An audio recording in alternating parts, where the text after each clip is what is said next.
À peine annoncé, sa tournée a fait immédiatement réagir, notamment les proches de Marie Trintignant, l'actrice morte sous ses coups. Hier soir, avant son concert à Grenoble, Bertrand Cantat a été pris à partie par des féministes. Il a déclaré sur son compte Facebook s'être heurté à une immense violence. Mais ces manifestations ne sont-elles pas inévitables? L'apparition sur scène d'un homme qui a purgé sa peine provoque des passions. Sont-elles acceptables? Le chanteur est-il indécent ou censuré? Comment éviter que la cause des femmes ne crée de nouvelles injustices? On va en parler dans un instant.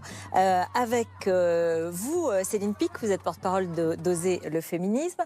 Avec vous, Anne-Sophie Jeanne, journaliste au Point. Vous avez publié Les 7 péchés capitaux du rock aux éditions Flammarion. Jacques Dion, directeur adjoint de la rédaction de Marianne. Et Maître Florence Rowe, avocate pénaliste. Merci à tous les quatre. On va aller d'abord tout de suite retrouver Nicolas de la Barrère, parce qu'il y a un second concert à Grenoble ce soir.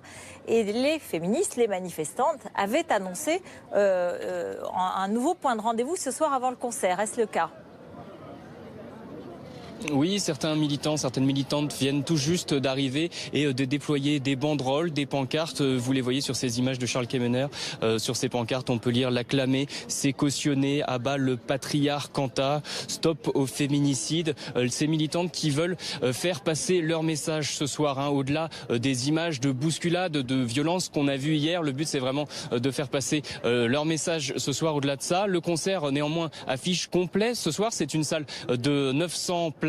Tout à l'heure, nous avons pu parler avec plusieurs spectateurs qui étaient venus assez tôt pour avoir des bonnes places. Et ce qui domine, c'est un sentiment d'incompréhension. L'une d'elles me disait Bertrand Cantat a payé sa dette. Il y a des combats à mener contre les violences faites aux femmes, mais ça passe par du concret ici à Grenoble, pas par des coups d'éclat comme celui d'hier.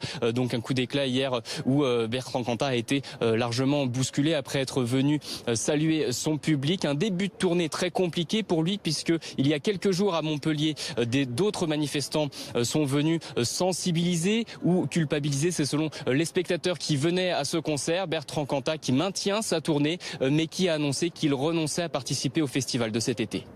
Alors, merci beaucoup Nicolas de la Barrère depuis Grenoble. Céline Pic, porte-parole d'Oser le féminisme. Des femmes disent il y a d'autres moyens de défendre la cause des femmes et la cause des femmes battues et la cause des femmes violentées, peut-être que d'aller manifester contre Bertrand Cantat. Alors, je m'inscris déjà en faux sur les termes de violence et il y a toujours une stratégie de la part des agresseurs, des meurtriers, un peu de renverser les situations. On parle peut-être éventuellement de slogans, de bousculades, mais la violence, elle est du côté du criminel qui a tué effectivement de ses mains Marie Trintignant. Donc, de recevoir des leçons comme ça a été posté sur son compte Facebook. Son compte Facebook où il s'est plaint. Où il se plaint et il se pose à nouveau en victime. Nadine Trintignant l'a très très bien dit dans l'interview précédente. C'est une stratégie pour euphémiser les violences dont lui a été l'auteur. Et donc la violence, elle n'est pas du côté des féministes qui manifestent, elle est du côté des criminels et des auteurs de féminicides. Et nous, ce qu'on veut, c'est simplement intervenir dans le débat public pour rappeler ce que c'est qu'un féminicide. Un féminicide, c'est un meurtre d'une femme parce que femme. Et le contexte de conjoints violents comme les Bertrand Cantat, comme il l'a été avec Marie Trintignant, comme il l'a été avec Christina Radi.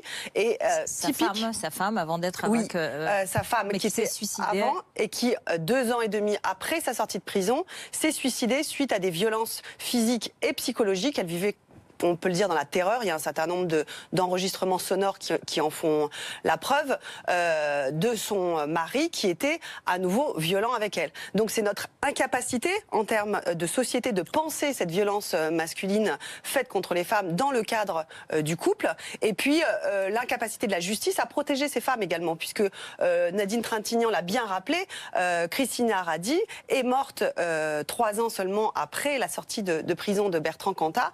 Et tout le monde savait qu'elle était dans son entourage, qu'elle était victime de ces violences de la part de Bertrand Cantat, et elle a été poussée effectivement au suicide. Et Jacques Dion, vous avez fait un papier aujourd'hui, donc directeur adjoint de la rédaction de Marianne, pour dire bon, la justice est passée.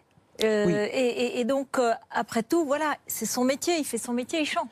Moi, ma position est la suivante. La question qui se pose à travers ça, c'est est-ce qu'un homme comme Bertrand Cantat a le droit à la réinsertion sociale? Comme tout un chacun. Il a commis un crime abominable, je ne reviens pas là-dessus, les faits sont avérés, il a été condamné. On peut considérer qu'il n'a pas été assez condamné, qu'il n'a pas fait assez de prison. Ça, c'est vu l'acte qu'il a commis, la question est légitime. Mais il a été condamné, justice a été rendue, il a été en prison, il est sorti de prison et maintenant, il a droit à la réinsertion sociale. Point barre, je dirais. Après, que ça soit choquant, c'est choquant surtout en raison de son métier. Effectivement, il serait plombier, boulanger ou libraire, sans doute ce serait plus simple, encore que. Mais il se trouve qu'il est chanteur.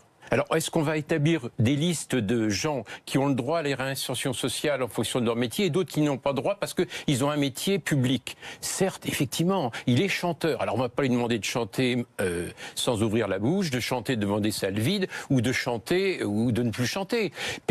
Personne n'est obligé d'aller l'écouter. Personne n'est obligé d'écouter ses disques. Personne n'est obligé de les acheter. Il est chanteur. Donc, les gens y vont ou n'y vont pas. Ça les met plus ou moins mal à l'aise. Je comprends le malaise. Mais chacun est libre d'y aller ou pas. Donc à partir de là, il y a des questions de principe, des questions qui sont liées à la façon de rendre la justice. Ce n'est pas la loi du lynchage, ce n'est pas la loi du talion, ce n'est pas la loi de la vengeance. On est dans un état de droit et il faut respecter les principes de l'état de droit pour tout le monde, qu'on s'appelle Dupont, Durand ou Cantat. Anne-Sophie Jeanne, qui avait enquêté sur cette affaire. Justement, on parle de... Alors, moi, je pense pas que les manifestations soient forcément le meilleur moyen je crois que ça participe de la victimisation, justement, de Bertrand Cantat, qui est tout sauf une victime. Vous parlez, justement, du fait qu'il soit un homme comme un autre. En réalité, je crois que Nadine Trintignant, d'ailleurs, l'a souligné dans son interview, ce qui était intéressant, c'est qu'en effet, il a bénéficié de privilèges. Il a bénéficié de privilèges en prison. Il n'a pas été traité, justement, comme un boulanger. Attends, ou comme on va l'écouter, oui. Nadine Trintignant. Justement, elle était l'invitée d'Olivier Truchot il y a quelques instants. On l'écoute. J'appelle pas ça une peine, 4 ans. Franchement, s'il avait été condamné à 20 ans, ce petit garçon qui est rentré et qui a vu sa maman pendue, sa maman serait encore vivante aujourd'hui et il ne serait pas 2 petits orphelins nouveaux sur la terre. Et il y a plein de femmes qui se font battre en ce moment, demain, dans 1 an, et malheureusement partout. Il ne doit pas aller au concert, lui, il ne doit pas être sur scène. Il doit pas, c'est un tueur. C'est un tueur, que les gens n'oublient pas ça. Anne-Sophie Jeanne, pardon. Oui, dans un autre en plus, c'était très, très fort. Exactement. Puis dans un autre extrait, elle parle justement des conditions privilégiées dont a bénéficié Bertrand Cantat pendant sa détention, qui a duré 3 ans et quelques mois, donc dans le sud de la France, près de Toulouse, à Muret. En effet, d'abord, il était placé en bâtiment H, qui est le bâtiment qui est réservé normalement aux détenus qui n'ont plus que 6 mois de sentence en fait à faire. Or, c'était pas son cas. Il avait d'abord au départ, il a eu fait que 3 ans à cause de sa remise de peine, mais en réalité, il avait quand même une sentence de 8 ans. Sa cellule, en effet, était complètement ouverte. Il pouvait rentrer et sortir quand il voulait. Il y avait même un verrou pour le verrouiller de l'intérieur. Il pouvait donc se balader. Il avait une petite cuisine. Il pouvait faire ses courses. Enfin, s'il avait été boulanger, d'abord, il n'aurait absolument pas bénéficié de ces conditions. En plus, on parle de réinsertion. Mais attendez, Bertrand Cantat, il est parfaitement réinséré. C'est une blague. Il est toujours signé chez une major. Est-ce que c'est le cas de la plupart des artistes? Non. Il vient de sortir un album pour lequel il y a eu énormément de promotions. Il a fait des concerts, d'ailleurs, jusque-là. Enfin, il avait un autre groupe qui s'appelait Détroit, mais avec qui il est parti en tournée. Il a ouvert un bar-restaurant dans lequel il organise des concerts. Enfin, ça va, quoi. Il faut arrêter. Florence Rowe, vous êtes une femme avocate. Et vous, comment réagissez-vous à cela? Moi je suis choquée de ce que j'entends parce que Muret, je connais. Je sais très bien quelle est la prison de Muret. Je sais très bien quel est le régime carcéral à Muret et dans toutes les prisons françaises. Je sais très bien qu'il existe un régime qui n'est pas un régime privilégié. J'aimerais que les gens qui nous disent que la prison, c'est le club Méditerranée, aillent y faire un séjour où ils ne seraient pas juste en simple observateur, et je pense qu'ils comprendraient ce que c'est. Il y a des aménagements en prison qui sont les mêmes pour tout le monde. Mais là, on parle de réinsertion. C'est ce que disait Anne-Sophie. Il est réinséré, oui. et dans le fond, il est réinséré. C'est vrai que la question qui se pose, c'est ce métier-là, effectivement, est vécu comme une forme de provocation par la famille, les proches. Et c'est particulier. Mais que les proches, que la famille le vivent comme ça, on l'entend. C'est assez légitime. Je dirais que n'importe quelle mère de n'importe quelle personne qui aura été tuée par un individu X ou Y aura la même réaction, aura les mêmes propos. Ça, je le connais bien et je l'entends. Ce qui me choque, ce sont les réactions de gens qui ne sont pas proches et qui sont dans le lynchage permanent, qui sont dans la censure systématique, qui vous parlent d'état de droit mais qui ne pensent qu'à censurer. Or là, je suis navrée quand vous me parlez de censurer des concerts, que ce soit Cantat, pas Cantat, je n'aime pas particulièrement Monsieur Cantat, mais peu importe. Mais vous commettez juste une infraction pénale, parce qu'effectivement, dans notre code pénal, il y a un article 431.1 qui nous dit qu'on n'a pas le droit de censurer la liberté d'expression, la liberté de création artistique, et que c'est même puni d'1 an d'emprisonnement et d'amende, peu importe. Mais donc là, vous commettez des infractions en toute impunité. Et puis, j'ai envie de vous dire aussi, pardon, mesdames, que vous trouvez normal que la loi s'applique dans un sens et puis pas dans l'autre. C'est-à-dire que quand une femme abat son mari, c'est normal. Mais dans le sens inverse, ce ne serait tellement pas normal qu'il faudrait condamner à perpétuité quelqu'un dont la justice a dit qu'il était condamné à 8 ans et que cette peine a été exécutée de la même manière que toutes les condamnations pour tous les détenus en France. Céline Picq. Alors, il y a plusieurs choses qui ont été dites qui sont tout simplement fausses. Bertrand Cantat n'est pas censuré.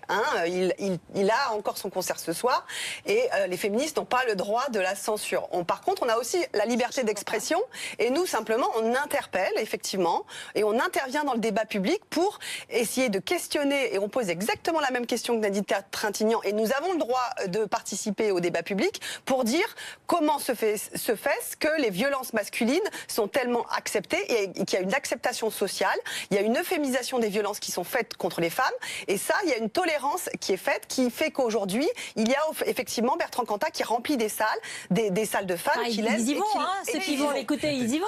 On a le droit effectivement de rentrer dans le débat. Et ensuite, par rapport au droit de la réinsertion, Bertrand Cantat est parfaitement réinséré. Il a la possibilité de faire d'autres métiers qui sont moins exposés médiatiquement, puisque c'est ça que nous, associations féministes, questionnons. Et nous avons le droit de questionner pourquoi faire un métier où on est adulé, applaudi comme ça, quand on a été effectivement auteur d'un meurtre. Et je vais maintenant citer, puisqu'on parle de droit également, le juge Laflaque, excusez-moi si je prononce pas bien son nom, qui est intervenu sur votre plateau hier. Absolument. Et qui disait quelque chose de très juste. En fait, ce juge est le juge d'application des peines dans l'affaire Cantat, qui a permis la libération avec 4 ans d'avance sur sa peine initialement prévue. Et il dit que, en fait, un condamné, donc il n'y a pas de question de payer sa dette. D'ailleurs, en fait, la prison, c'est souvent en fait pour protéger la société d'un homme violent et de le mettre à l'écart pour protéger la société. C'est ça le but de la prison. Et il avait un devoir à sa sortie. Il restait condamné. On n'est pas gracié à la fin de l'exécution de sa peine. On reste coupable d'un meurtre et on a un devoir de discrétion et de décence. C'est lui-même qui le dit en tant que juge d'application des peines. Et en termes de décence comme en termes de discrétion, je pense que Bertrand Cantat là a tout faux puisqu'il utilise sa notoriété pour se faire passer pour une victime et c'est ça qu'on dénonce également. Mais quelle décence vous voulez demander à un chanteur? Vous lui demandez de ne plus chanter. Attendez, parce qu'on tourne autour du pot, vous dites on ne le censure pas, etc. On a le droit. Mais vous ne censurez pas. Attendez, excusez-moi, je ne vous ai pas coupé. Vous ne censurez pas, mais vous lui demandez de ne plus chanter et de ne plus se produire en public. Mais écoutez, vous lui demandez de changer de métier. Et de quel droit? Pourquoi est-ce qu'il aurait un statut particulier par rapport à un justiciable normal? Parce qu'il s'appelle Cantat. Ben oui, il s'appelle Cantat. Mais voilà, il a commis un crime abominable, on ne revient pas, je suis d'accord, je comprends, j'ai vu Nadine Trintignant, je partage tout à fait, enfin, on ne peut pas partager, parce qu'il y a quelqu'un qui peut partager. Son émotion, je comprends, bien sûr. Mais une fois qu'on a dit ça, on va, ou alors, il faut rétablir la peine de mort. Il faut rétablir la peine de mort. Ou alors il faut condamner à perpétuité. Mais dès lors qu'il est sorti de prison, qu'il a payé et qu'il a payé sa peine, il est en droit de poursuivre son activité. Je crois qu'on peut faire preuve de modération aussi. C'est-à-dire qu'en effet, la liberté d'expression, il est hors de question de revenir dessus. Il peut chanter, il peut s'exprimer, même s'il était encore en prison, même si c'était un pédocriminel, même si c'était... Il a le droit de parler, c'est tout, c'est le droit. En effet, je suis complètement d'accord avec vous, il a le droit de faire des concerts. Après, c'est vrai que l'annulation des concerts, pour le coup, dans le cadre des festivals d'été, c'est extrêmement... Moi, j'ai trouvé ça très juste, parce que là, pour le coup, c'est quelque part un bon compromis. De la même manière que les gens sont libres d'aller voir en concert, que lui est libre de pouvoir chanter et s'exprimer, on peut être libre de ne pas vouloir indirectement, via des subventions à des festivals d'été, ne pas vouloir financer le cachet d'un homme qui est un repris de justice ou qui, en plus, a une autre affaire, donc celle de Christine Aradi, où c'est pas très clair, où l'enquête sera peut-être ouverte. Donc, il faut aussi respecter la liberté de ceux qui ne veulent pas y aller et donc qui ne veulent pas avec leurs impôts financer ces concerts. Moi j'ai entendu quelque chose tout à l'heure qui semble quand même stigmatiser tous les gens qui ont envie d'aller voir Bertrand Cantat. Je n'en fais pas partie, mais il y a des gens Nadine Trintignant a dit qu'elle respectait totalement ceux qui avaient envie d'aller voir Bertrand Cantat. Absolument, mais je crois qu'il faut effectivement... Mais bien sûr, parce que ces gens-là ne sont pas forcément d'accord avec ce qu'il a fait. Simplement, ils sont... Encore heureux, j'espère bien, parce que s'il y a 900 personnes 2 soirs d'affilée, ce serait assez choquant quand même. Mais en même temps, ces gens-là ont le droit d'aller le voir et vous n'avez pas le droit de les juger pour autant et de considérer qu'ils ont commis une faute eux-mêmes. Donc, on ne l'a pas fait. Là encore, si on revient sur la peine qui a été la sienne, on mélange un peu tous les genres. La peine qui a été la sienne, c'était 8 ans de prison. La prison, c'est fait pour punir les gens, mais c'est fait aussi pour préparer leur sortie. Ça fait partie des lois pénitentiaires, ça fait partie de notre droit, que ça plaise ou que ça ne plaise pas. C'est le cadre législatif. Donc, pour tout condamner, à mi-peine, c'est inscrit dans le code. On a le droit de demander un aménagement de sa peine, que ce soit sous la forme d'une libération conditionnelle, du port d'un bracelet électronique, de semi-liberté, il y a des tas de formules. C'est offert à chaque condamné. C'est pas seulement pour Bertrand Cantat. On n'a pas tout d'un coup sorti un droit pénitentiaire législatif pour Bertrand Cantat. Donc on a l'impression qu'il serait soumis à des règles particulières. Pas du tout. Et c'est comme ça pour chaque citoyen. C'est le débat classique, je dirais, de la loi et de la morale, de l'éthique et de l'état de droit. On est dans un cas classique et typique qui est assez difficilement soluble. Je répète, on a aussi le droit, en tant que féministe, de mettre aussi le sujet sur le tapis et de s'interroger également aussi pourquoi les criminels et les auteurs de féminicides sont si faiblement condamnés, effectivement. Et d'un point de vue plus systémique et sociétal, il y a 130 femmes aujourd'hui qui sont tuées aujourd'hui par leur conjoint ou par leur ex-conjoint. Et dans le cas de Bertrand Cantat, beaucoup de gens se sont tus sur les violences dont il a fait preuve avant sa condamnation et après sa condamnation. Et donc c'est cette omerta également, cette difficulté que les femmes victimes de violences ont à parler pour se faire protéger, pour que la société les protège contre ces violences. Et c'est un débat de société qu'on peut avoir, c'est pas du tout un débat de morale, c'est un débat de société sur la question de la prise en charge par notre société de la lutte contre les violences masculines qui reste aujourd'hui largement impuni et indétecté. Le mot de la fin de Sophie Jeanne. Je pense que, en effet, c'est très juste. Vous avez parlé d'omerta. Il y a aussi une chose, c'est qu'il ne faut pas oublier qu'il y a un climat aussi autour de cette affaire, que manifestement, et ça selon plusieurs témoignages, dont Christine Aradi elle-même, j'ai pu voir sa correspondance, etc. Elle en parle dans ses SMS, elle en parle dans ses mails. Bertrand Cantat a été violent après sa sortie de prison, après le meurtre de Marie Trintignant. Or ça, il n'y a pas eu de procédure de justice là-dessus. Exactement. Non, alors voilà. Si, les victimes que j'ai rencontrées et l'entourage que j'ai rencontré m'ont tous dit on a peur de parler. Cantat est hyper protégé, c'est une icône, les gens l'adorent, il a des fans, et des gens aussi qui ont été témoins visuels des violences, témoins oculaires des violences, disaient non, il a plein de fans, c'est une idole, c'est une icône, il est toujours protégé, on a peur de parler. Et ça, c'est un vrai problème, parce que... Non, mais là, on est en train de faire un autre procès, on est en train de faire le deuxième procès de Bertrand Cantat, parce que vous estimez qu'il n'a pas été assez condamné au premier. Attendez, c'est ça, ça n'a rien à voir. La violence, vous parlez de la violence des femmes, mais encore une fois, j'aimerais qu'on n'oublie pas la violence des hommes. Et dans le même discours que vous tenez, vous oubliez de dire que vous avez soutenu quand même la demande de grâce concernant Madame Jacqueline Sauvage pour avoir assassiné son mari. Merci beaucoup, merci. Débat de société, il est ouvert ce soir. Il ne se refermera pas de